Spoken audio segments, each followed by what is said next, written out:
नमस्कार, मैं हक की आवाज़ से रविंद्र कटारिया। देखिए, इस वक्त मैं पालम विहार में हूँ और विधानसभा में चुनाव का दौर शुरू हो चुका है। हर विधानसभा के जितने भी नेता हैं सब अपने कार्यालय खोलने में लगे हुए हैं।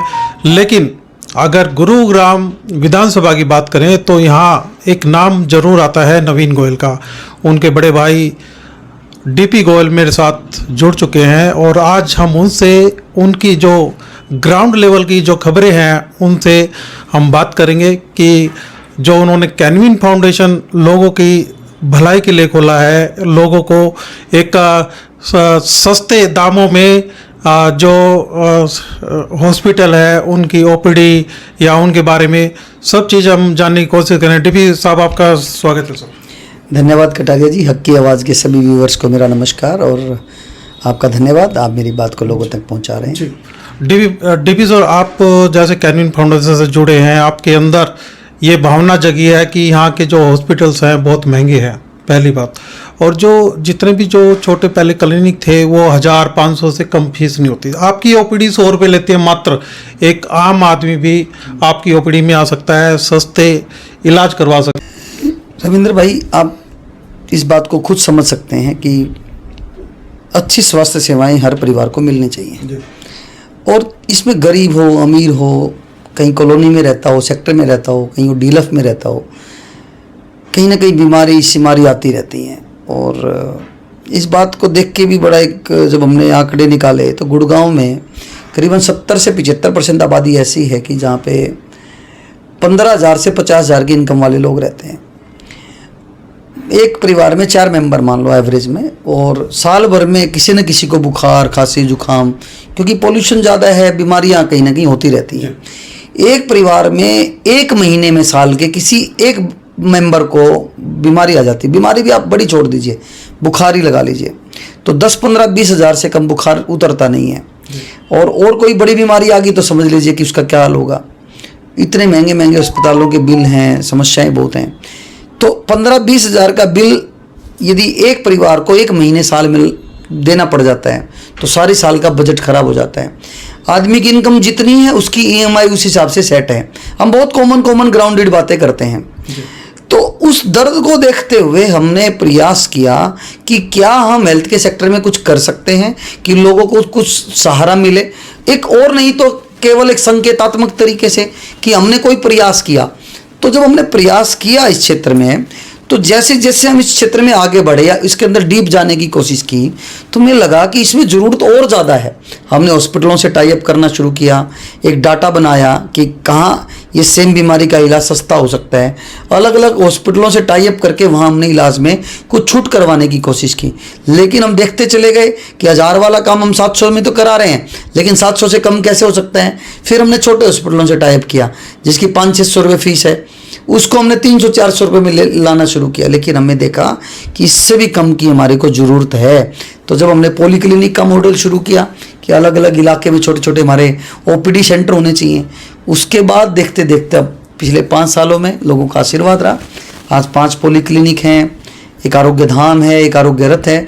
करीबन 1500 से 1700 परिवार डेली अपना इलाज करवा सकते हैं। और वो भी जनरल फिजिशियन अकेला नहीं, गायनी भी, बच्चे भी, आँख, कान, नाक, गला, यहाँ तक कि सुपर स्पेशलिटी न्यूरो के डॉक्टर कहीं मिलते भी नहीं है बहुत जल्दी, हार्ट के डॉक्टर, नेफ्रो के डॉक्टर, गैस्ट्रो के डॉक्टर, सारी बीमारियों की ओपीडी लगभग हमारे यहाँ आरोग्य धाम में। प्लास्टिक सर्जन वहाँ आते हैं, हेयर ट्रांसप्लांट का लोगों को पता ही नहीं है, घुटने बदलने की सर्जरी है, हिप्स बदलने की सर्जरी है, फिजियोथेरेपी है, आईसीयू की करीबन 7 बेड हमारे यहाँ पे है जो 10,000 से कम का बिल कहीं नहीं है। गायनी की हमारी जो डिलीवरी है वो मात्र 11,000 में है, 21,000 में सिजेरियन है। आपका डायलिसिस के 10 बेड हमारे यहाँ पे है। तो कहने का मतलब जो एक आम तौर पे घरों में दिक्कत आती है 80-90%, उस सारी बातों का समाधान आज कैनविन फाउंडेशन आप सभी के माध्यम से आप गुड़गांव में सेवा दे रहा है। तो निश्चित तौर पे एक अच्छा लगता है कि एक विषय पे हमने काम किया और आज विषय में लोगों का आशीर्वाद मिल रहा है, प्रेम सहयोग मिल रहा है और बहुत अच्छे फीडबैक भी मिलते हैं, हमें गाइडेंस भी मिलती है। तो इस तरीके से आगे बढ़ रहे हैं। गोयल साहब, एक अहम सवाल है कि जो बड़े बिजनेसमैन हैं या बड़े पैसे वाले लोग हैं वो तो मैदानता या आर्टमी से ऐसे बहुत हॉस्पिटल हैं, तकरीबन 100 सैकड़ों होंगे यहाँ पे, प्राइवेट हॉस्पिटल क्लिनिक बड़े बड़े, लेकिन आपने एक गरीब तबके को 100 रुपये फीस में, मात्र 100 रुपये फीस के अंदर उनकी सेवा देने का जो काम किया है। सस्ते दामों में आपने जो मेडिकल टेस्ट होते हैं वो भी आपने किया है। उसके बाद आप रोजगार पे आ जाइए। जो आपके क्लिनिक हैं जितने भी हैं, एम्प्लॉयमेंट तो आपने किया ही है, लोगों को रोजगार भी देने का प्रयास किया। दूसरा मैं ये जानना चाह रहा हूँ, एक और आपने यह मुद्दा किया कि अब पूरे गुरुग्राम को रोजगार देंगे, वो क्या है? देखिए, जैसे जैसे एक व्यक्ति आगे बढ़ता है तो उसे उस विषय उस जिस विषय पे काम करता है उससे संबंधित और विषय भी उसको दिखाई देते हैं। जैसे कैनविन आरोग्य धाम की बात करें, अब कैनविन फाउंडेशन में करीबन 400 साढ़े 400 के लोग अलावा लोग काम करते हैं। जब हम इस फील्ड में जाके देखा, मुझे तो लगा कि यार यह तो रोजगार की बड़ी समस्या है। हम एक पोस्ट निकलती है, आवेदन करने वाले 100 लोग होते हैं, हमारे को बड़ी मुश्किल भी होती है कई बार कि हम किसको अपने यहाँ लें किसको ना लें। तो मैंने देखा कि हमें रोजगार के विषय पे काम करना चाहिए। और रोजगार में भी मैं देखता हूँ, जब ऐसा नहीं है कि लोग नौकरी की कमी है, लेकिन स्किल्ड लोगों की कमी है। आप डिग्री होल्डर बच्चे तो हैं लेकिन एम्प्लॉयबल नहीं है, उनको काम करने की जानकारी नहीं है। यहाँ तक कि सॉफ्ट स्किल ट्रेनिंग भी नहीं है कि एक आदमी को व्यवहार कैसा करना है। तो हमने इस बड़े गैप को देखा और माननीय मोदी जी को मैं अपने जीवन का आदर्श मानता हूँ। लाइवली मैं उनको सुनता हूँ, उनसे समझ लेता हूँ, उनसे मोटिवेशन मिलता है। तो 72 साल की उम्र में एक व्यक्ति पूरा देश संभाल सकता है। तो गुड़गांव में केवल हेल्थ के सेक्टर में काम करने से बात नहीं बनेगी। तो हमने जो 50% आबादी महिलाओं की है, तो महिला कौशल विकास के अंदर युवाओं की जो 2 विषय पे हमने ज़्यादा काम किया, महिला और युवा। तो युवाओं को रोज़गार की ज़रूरत है, महिलाओं को स्वरोजगार की ज़रूरत है। तो दोनों विषय पे हमने स्किल डेवलप करके आज करीबन 1000 के आसपास महिलाएं 2 हमारे महिला कौशल विकास केंद्र पे सिलाई कढ़ाई बुनाई का, नेल आर्ट्स का कोर्स कर रही हैं, ब्यूटी पार्लर का कोर्स कर रही हैं।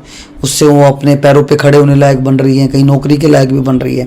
उसके साथ साथ ये रोज़गार सेवा केंद्र हमने 1 महीने का कोर्स बना के उसमें डिजिटल मार्केटिंग है, एक्सेल की जानकारी है, सॉफ्ट स्किल ट्रेनिंग है, आदमी को वर्क लाइफ बैलेंस कैसे बनाना है, प्रोडक्टेबल कैसे बनना है, आदमी को कंपनी में जाके कैसे व्यवहार करना है, ये बहुत ही प्रैक्टिकल जानकारी हम अपने सब्जेक्ट मैटर एक्सपर्ट के द्वारा कंटेंट तैयार करके उनको देते हैं। और उसका एक बहुत बड़ा लाभ हमें देखने को मिल रहा है।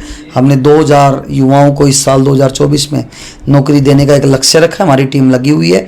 292 के आसपास कैनविन को और हमारी विंटर्स कंपनी को छोड़ दें तो 292 युवाओं को रोजगार देने का काम हमारी कैनविन फाउंडेशन ने किया है। और मुझे पूरा भरोसा है जिस तरीके से बल्क हायरिंग में हमारी टीम काम कर रही है तो 2000 का लक्ष्य हम पूरा करेंगे। अब रोजगार के अंदर कितना लक्ष्य रखा है कि भी इतने एम्प्लॉयमेंट तो हम साल के अंदर या इतना कर देंगे, टारगेट कुछ रखा? मैंने बताया ना, 2000 युवाओं को हम इस साल रोजगार देने का टारगेट रख रहे हैं। ठीक है। जैसे आपके छोटे ब्रदर नवीन गोयल बीजेपी के रहे हैं और व्यापार प्रकोष्ठ के भी वो बनाए गए हैं, उसके बाद जो 5 साल से पिछले 5 साल से कंटिन्यू लोगों के बीच जा रहे हैं, जनसभाएं हो रही है, कितने डिजर्व करते हैं वो विधानसभा की टिकट लेने के लिए?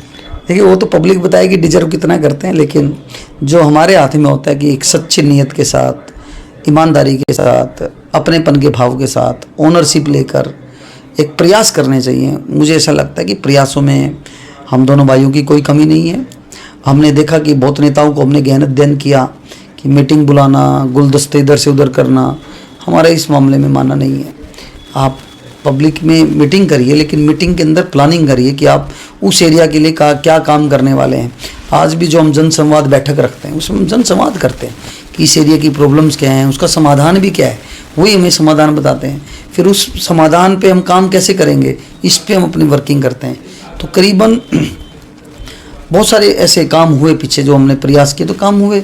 अब ट्रेन चलनी थी, गुड़गांव से चंडीगढ़ कनेक्ट होना था, उस पर आपके आशीर्वाद, सब पब्लिक के आशीर्वाद से तो हमने काम किया। और वो हमारे माननीय प्रधानमंत्री जी, माननीय रेल मंत्री जी, सांसद साहब सुधा बहन जी के आशीर्वाद से हमें वो ट्रेन चली।